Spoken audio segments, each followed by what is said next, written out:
vous auriez pu avoir une augmentation de 190% de votre portefeuille si vous aviez suivi mes recommandations. Aujourd'hui, ce sera une vidéo rapide de récapitulatif des recommandations que j'ai faites depuis le début de cette chaîne. Bonjour et bienvenue sur Investir avec Vanessa. Si vous êtes nouveau, merci beaucoup d'être là. Je suis Vanessa, votre analyste financière préférée. J'ai travaillé dans des grosses banques où je faisais exactement ça. Je faisais des recommandations d'investissement aux gestionnaires de portefeuille. Mais comme je suis là pour vous aider dans votre éducation financière, je vous propose également des recommandations ou alors tout simplement des tuyaux pour que vous puissiez vous-même faire vos propres recommandations. Aujourd'hui, vidéo un peu rapide et spéciale où je vais revenir sur les recommandations que j'ai proposées depuis le début de cette chaîne et voir comment elles ont performé. Alors évidemment, c'est sur un mois ou deux, pas plus, donc il faut prendre ça aussi un peu avec considération. Mais l'idée, c'est de voir un petit peu ce que ça a donné.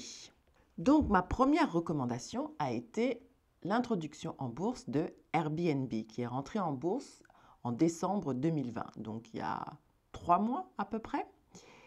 Et ils sont entrés en bourse, le prix de l'action était à 68 dollars. Et au jour d'aujourd'hui, le prix de l'action est à 200 dollars. Donc c'est une augmentation de 190%, c'est quand même assez énorme quand on y pense. Et en effet, ma recommandation, c'était de garder un œil là-dessus parce que j'ai deux types de recommandations. L'une, c'est garder un œil là-dessus, c'est-à-dire soit oui, en effet, investir, soit faire plus de recherches si vous voulez en savoir plus et considérer cette entreprise pour votre portefeuille d'actions.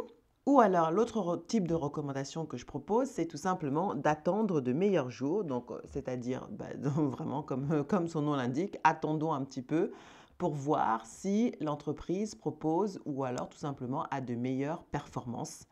Et donc, pour Airbnb, j'étais plutôt positive sur l'entreprise de manière générale et sur le fait que ça devrait être une bonne action à garder pour la performance de votre portefeuille. Et donc, sur les 3 derniers mois, je suis ravie de voir que l'action a pris quasiment 200%. Donc, j'espère que vous avez également acheté des actions Airbnb. Ma deuxième recommandation était sur l'entreprise Wish. Donc, cette entreprise qui est une entreprise de e-commerce qui est rentrée en bourse également en décembre 2020. Et ma recommandation était d'attendre encore un peu de meilleurs résultats. Je n'étais pas spécialement convaincue par le business model et par les chiffres tout simplement qu'on nous proposait. Donc, ils sont entrés en bourse à 24 dollars et le prix actuel 3 mois plus tard à peu près est de 18 dollars. Donc, c'est une dépréciation de 25%. Et donc, j'espère que vous avez également suivi cette recommandation qui était d'attendre, donc de ne pas investir et de voir si un peu plus tard, peut-être d'ici, je ne sais pas, 6 mois, 1 an, ils nous proposent de meilleurs résultats.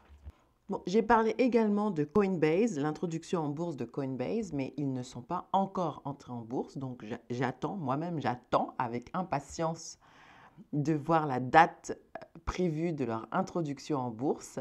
Je crois que ça vaut le coup.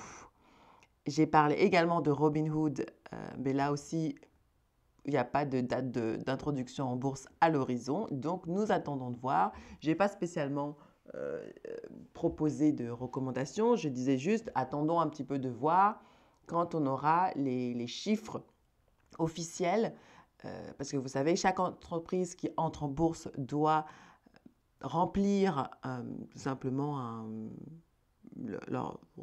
un document avec les comptes financiers sur les 2 dernières années qui sont censés être non audités, je crois, mais qui nous permettent de voir un petit peu la performance économique et financière de cette entreprise. Et on n'a pas encore ça pour Robinhood.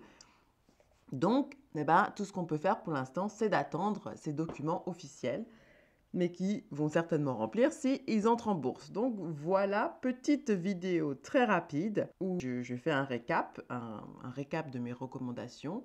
Et donc, écoutez, pour l'instant, ça a l'air de tenir le coup. Donc, si vous avez aimé cette vidéo, n'hésitez pas à mettre un pouce vers le haut. Et puis, dites-moi d'ailleurs si vous avez suivi une ou plusieurs des recommandations que j'ai proposées et comment est-ce que du coup votre portefeuille a performé. Eh bien, c'est tout pour aujourd'hui. Je vous souhaite une excellente journée. Comme d'habitude, faites vos recherches en tant qu'investisseur et investisseuse sérieuse que vous êtes et je vous dis à très bientôt.